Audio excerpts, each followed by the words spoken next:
Bro, so recently, I watched Balamama Cut, which is the original version of Aditya Verma, the Tamil remake of the infamous Arjun Reddy and Kabir Singh. Okay. And if you thought the originals were vulgar, you have not known what vulgar is until you have seen this movie, man.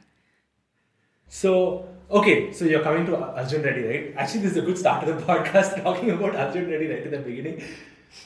Dude, so I have conversations about movies, right, to quite a few people, and I have noticed a very divided opinion on what Arjun Reddy is and what Arjun Reddy means. Dude, some people are actually getting triggered because of Arjun Reddy. Bro, I mean, it's pretty obvious why they are triggered. It's a very problematic movie in the way they portray the hero. See, in any movie, right, you are always looking towards the hero or the protagonist.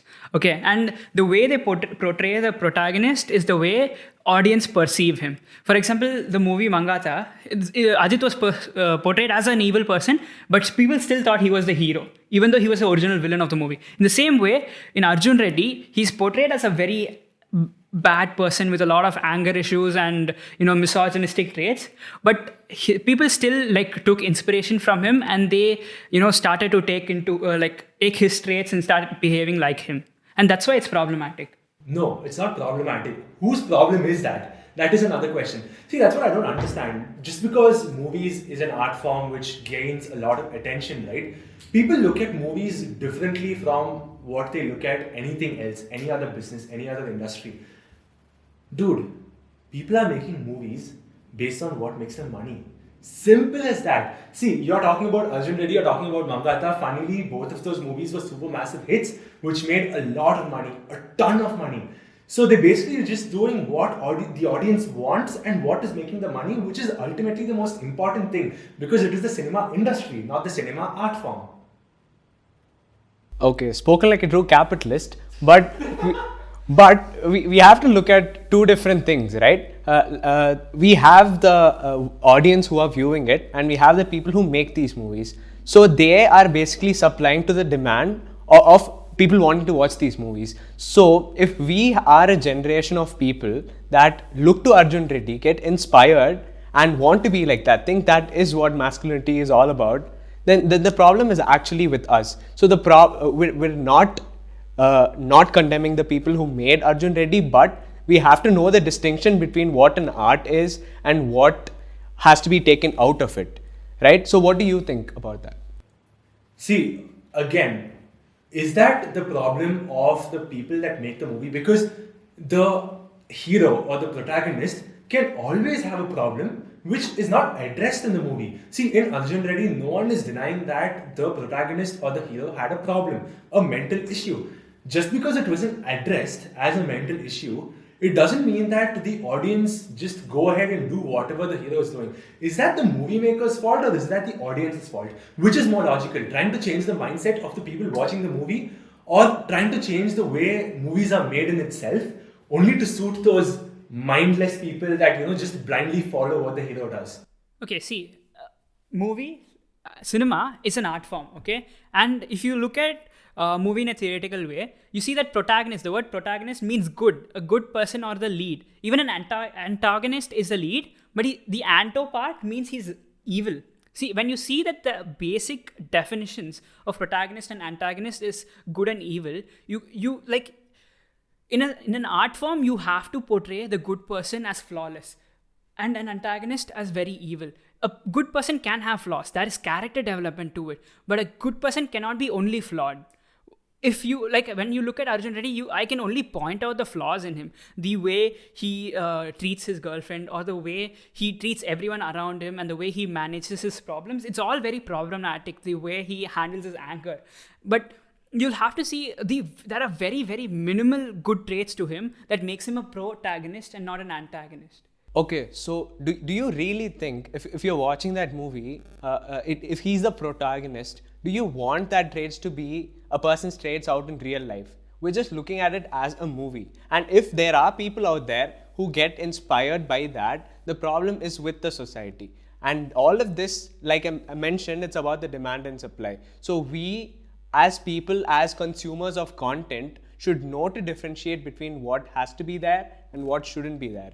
So, okay. Chella, we'll take your point, Chella. That the protagonist has to, have minimal flaws, and all that you saw in Arjun Reddy was just flaws in the hero, and there was literally nothing good. Isn't that a representation of reality as well? Just because he's the protagonist or he's shown as the hero doesn't mean he has to have something positive in him. And by saying that, the statement you just made shows your mindset, which is basically limiting art forms to a person that is shown as good, or a person that is supposed to be good should only have good values. And if a person has bad values, he has to be depicted as bad. That itself is limiting the art form, which goes against whatever you're trying to say or whatever you're trying to define art as. See, again, in the end, it's the way he's portrayed that is problematic. See, he has a lot of flaws. He can be a good guy, but only if there's a character development to his traits. Okay, the way he's depicted as the good guy with a lot of problematic traits. There's no development in his character where he goes from a bad guy to a good guy, or even his good traits become bad. The way the character is dealt is what is problematic to it. The way the character is dealt is that he has problematic traits, but he's still shown in a very, very good manner, and as someone. Okay, Chella, stop. Right now, I'll ask you a question. What would you change about Arjun Reddy? And I am telling you, if he tells me something, Rahul, I'm telling you right now, I can counter it with a more valid point. Rahul, you'll be the judge of this, okay? I'm telling you right now. Go. I would change the tone of the film. How? See, as you can see throughout the film, he is someone, how do I say, he's flawed. Yeah, I'm accepting that.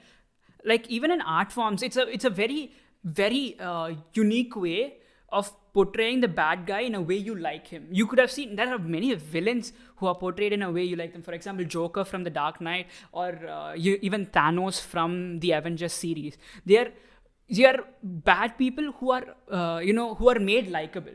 That is what we want when we look at someone who is very terribly flawed.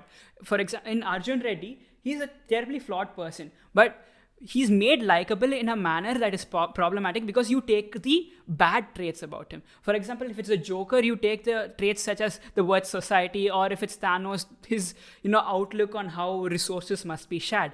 But when you look at Arjun Reddy, it's about the possession, about using women as possessions, or the way he does not control his anger, and him giving into alcoholism. So let's snap out of it. If you look at the bigger picture, we're talking about how cancel culture works today.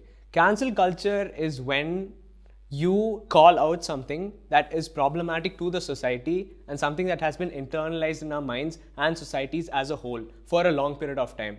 Cancel culture has its benefits if you do it properly and how it's supposed to be done. In today, I've seen a trend where the whole culture has lost its value.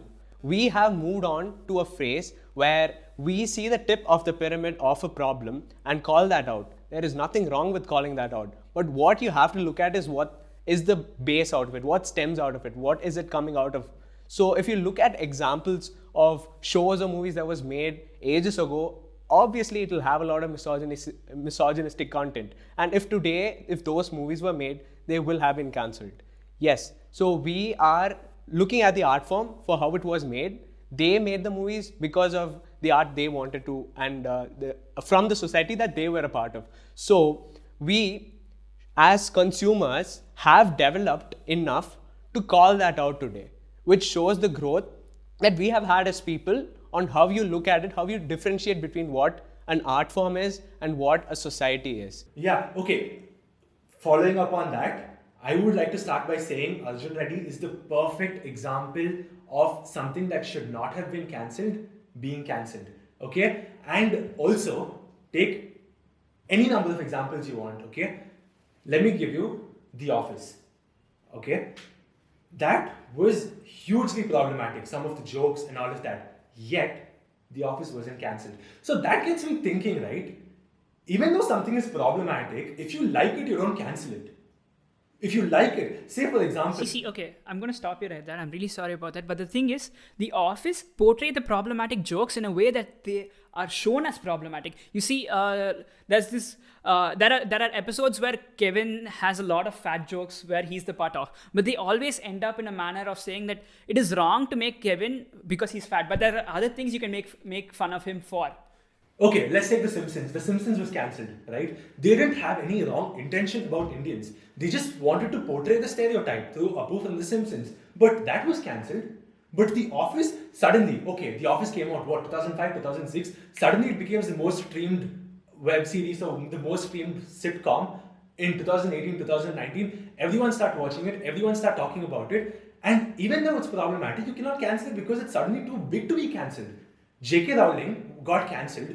Yes, what she did was wrong, but if this happened when the Harry Potter movies were going on or when the Harry Potter movies just released, it would have been a lot harder to cancel her because you want to cancel her, but you want to watch those movies in the theaters at that point of time. But right now, since she isn't as relevant as what she was at that point of time, you can easily go ahead and cancel her. Now, I'm not saying what she did is right, or I'm not saying cancel culture is wrong. All I'm saying is it's being used wrongly and it's being misused. And we do appreciate all of the people who use satire as a form to show what is wrong in the society by portraying negative content itself. Just like how you mentioned The Office, there's an episode about women empowerment where there is so many sexist jokes in that one episode itself, but it doesn't glorify it. How they portray it is such a way that in a workplace, women have to go through all of that. They have to go through all of that, and it hits you that you look at it from Kevin's perspective or Michael's perspective that you are this way. So that, prompts you to change. We appreciate those kind of people who make those movies and shows.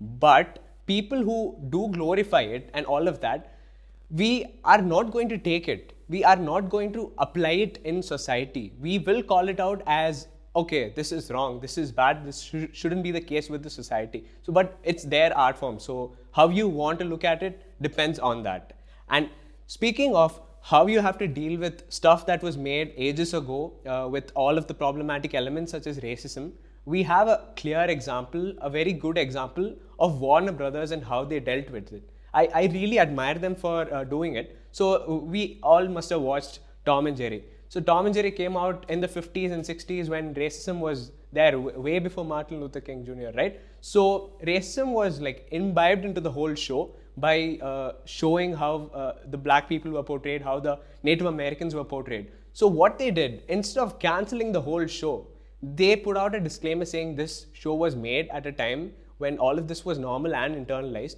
We do not subscribe to those ideals. That is how you should look at it. And they, as a production house, have managed to do that. And it takes a lot for us as people to understand that and differentiate it. It has to have reformative ideas. See, that's what that took place in a time way back before us. And as you said, as consumers, we have grown, we have developed, and we are trying to identify on what is wrong and what is right as a society. Now, if you see, taking your example of Office and Simpsons, when was Simpsons cancelled? It was way like in 2017, I believe. I'm not sure about the time.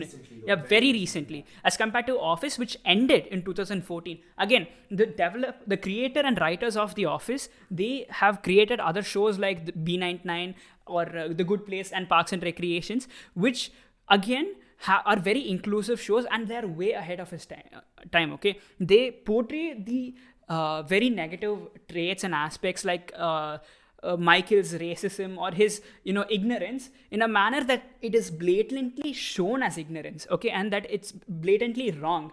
And in the same way, we as consumers in Simpsons, again, we as consumers identify that it's problematic in the way they portray Indians. Now you see, Kelly wasn't portrayed as the vegetarian, as the head shaking Indian who speaks English with an accent, but Apu was, and he continued to be portrayed way longer than the I think it's around 25 years of how Simpsons have been running. And if it was okay in the 90s, but as more and more people started consuming it, they started idealizing Indians as Apu himself, as the head shaking and the vegetarian Hindu he is. And that's what is wrong, and that's why it was cancelled. It's about the way you portray stuff and why you get cancelled. It's not about what it has. But even the way you cancel things, right now we're talking about cancel culture because we know cancel culture is hateful, correct?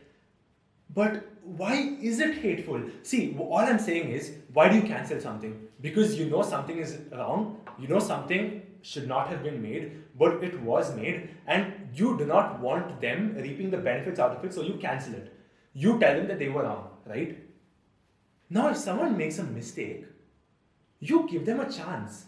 you don't go ahead and you don't go slam them in the head with a hammer. That's what's happening right now. And because of that, it's becoming very hostile, the entire situation. No, cancel culture is changing from being a change, like from something that brings about a change to being something extremely hateful. Like you make a mistake. See, if you make good content, we will appreciate you, we will hold you on a pedestal, you'll be the most important person in the world. But the moment you slip, mind you, we are going to throw you in hell. No, That's see, exactly what cancel that's culture where I differ from you, because I see cancel culture as not something pointing out mistakes, but pointing out intentional stuff gone wrong. For example, PewDiePie, he said the N-word on stream. That was a mistake. He was cancelled, but then he's back now. He's still the biggest individual person on YouTube. Chala, would that happen if the YouTuber was much smaller? Even now, Logan Paul gets hate. Even now, Logan Paul and Jake Paul get hate because of one incident. See, PewDiePie was the biggest YouTuber even when he got cancelled. So it was comparatively easier for him to get back on his feet. I'm not saying Logan Paul is small, but he's comparatively a smaller YouTuber and he's still getting hate. He's getting hate for the content he makes in comparison to, like, see, the way he dealt the KSI fight with him, that was very, hateful in the way he dealt with KSI. And when was the last time you saw someone hate the hell out of Logan Paul for showing a dead body in comparison to making jokes about it? You see, there are memes about Jake Paul, showing the dead body. But when he did it, there was a lot of hate. But then he made the effort to apologize and realize he was wrong. And people they still hate him, but for other reasons, not for showing the dead body anymore. It's for the content he makes. You have to see that in cancel culture, the only way you get uncancelled is by genuinely admitting that you're wrong and realizing your mistake. If it was a mistake in the first place, if it was intentional, then you're gone. You're cancelled forever. It is wrong of you to do it intentionally, but yeah, if it was a mistake, you realize it's a mistake and you apologize for it, you are uncancelled. Okay, listen. So think about it this way. We are people who know some amount of stuff. We have definitely come out of a lot of internalized stuff that we have been told when we were kids, and we have definitely come out of it. But look at all of those people. It is not that easy, and the society that they live in is not that easy that promotes such a change. They don't even have those thoughts that makes them be like, oh wait, this is wrong. It's so internalized, and all of that translates into the content that is being made, the whole society, right? So after that, we talk about how forced representation works when it comes to reformations. If we want to reform, we look at the tip of the pyramid. We pointed out that it's a mistake, but we have to look at the base, right? And that base shows how the society is. All right, that makes sense. We're 16 minutes into the podcast, guys. I just want to discuss one very important thing before we wrap this up. Reverting back to Arjun Reddy, right? Chella, do you look at cinema as an art or as a money-making industry? I think it's one of the most profitable money-making industry in art. Okay. Extremely interesting, but the way I look at it, right? People keep thinking that these cinema stars are like the biggest artists. Of course, cinema stars are the biggest artists, at least in India. They are expected to be the same way even in real life, right? And that translates to movies as well. Like when they make a movie, a commercial movie, perfect example, only for the sake of making some money, and it doesn't have any social cost to it, or even if it does have like a negative social effect to it, it makes them money. And when they do such movies, right, people call them out. They don't understand that artists need money as well, and they are doing it for the money as well. And that's where I have to draw a line and say that cinema making is a business and less of an art. To be extremely honest, at least in 2020, it's less of an art and more of a business. And people will have to realize that before asking cinema stars and cinema directors and cinema producers to be extremely noble in everything they make and, forget money all in all and just make stuff that people want to see as a social cause. Can I add on to that? Recently, in an interview, the director of Pariyerum Perumal, amazing movie, it deals with the issues of caste in it. But it's a really good movie, and people really looked at it in a positive manner, and it had rave reviews. Again, it was not a commercial movie at all, but it still got rave reviews. He went on in an interview to say it was the people's mistake to have glorified commercial movies with masala elements and objectification of women in a commercial manner. Again, I agree with him. It was the mistake of the people to hype up very problematic stuff. But again, change begins very slowly. In a good I'm saying this with all due respect. In future movies, as we start consuming more and more media, we'll have to selectively choose media that shows less and less problematic stuff in a very commercial manner. And I think that's the only way we can progress. Yeah, so two things to conclude this with, right? So we're reflecting, it's like movies are a mirror of the society. And if you expect, let's say there's a movie about drug dealing, and they want you to force women's representation into that kind of a plot line, when in actuality, women aren't generally a part of it. The majority is men. So if you want that kind of a forced representation, it is killing the art form. That is one way of looking at it. We have to be smart consumers and not force representation that way. And just another thing about how women are portrayed today is we make all of these movies for women empowerment, thinking if you glorify them as amazing sports persons, as people of power, they're like, okay, this is equal representation in movies. No, all they're asking for is movies that have to be relatable to them as well as people, part of the society. That's something that I don't see in Indian movies. Hollywood is much better. In Indian movies, that is not the case. Which is why I really like this one Malayalam movie called Om Shanti Oshana. It doesn't glorify the girl. She is the protagonist, but it doesn't glorify her as this amazing person who goes and collects laurels for the country. No. It just portrays her and her thoughts and how she likes a guy. And is that too much to ask in a society if you want to make a movie with equal representation? I think that makes a lot of sense what you're saying. Especially women in recent movies, women empowerment movies, they're either portrayed as Olympic winners or they're portrayed as someone who hardly even talks. Taking Arjun Reddy for an example again, basically contradicting my own point. So, by the way, so in this podcast we've digressed a lot. And that's basically because we want to give the viewers a lot of thinking points. And I think we'll manage to do that. So, wrapping this up. Do you have any finishing points? Just one line, guys. People who are artists alone. Do not confuse that with their real life. That's it. You do not expect an actor to donate 25 crores to a flood relief fund. That's not even his responsibility. If he does, that's well and good. But you can't expect that out of him. Beautifully said, man. That's something I really want to talk about as well. Maybe sometime in the future. Chella, do the honors now, please. Bro, every time. We made a meme also about you. We might as well do it. Guys, I think we're gonna get cancelled. No. Is that the title of the episode? Yes. Okay. While deciding the title of the episode, we'll decide some fancy title so people actually stay on Spotify and come to this part, the end of the episode, instead of leaving in the first 5 minutes. Well, on that note, it's time to cut the cameras.